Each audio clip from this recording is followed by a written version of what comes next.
नमस्कार मित्रमैत्रिणींनो. तर आज आपण बनवणार आहोत कारल्याची खुसखुशीत अशी चटणी. त्यासाठी लागणारे साहित्य: 3 कारली, अर्धा वाटी शेंगदाण्याचं कूट, तेल, 1 टेबलस्पून तिखट, लाल तिखट, मीठ. कारली सर्वात अगोदर आपण बारीक कट करून घेणार आहे.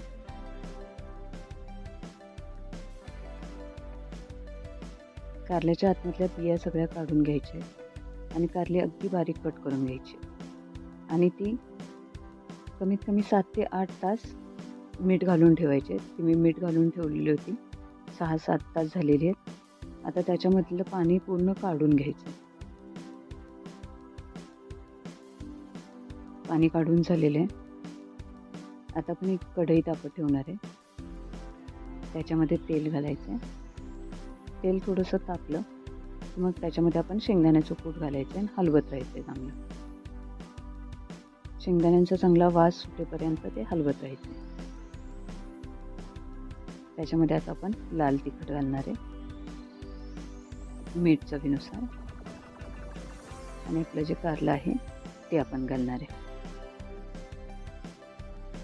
कारल्यातलं पाणी सुकेपर्यंत आपण ते परतत राहायचे.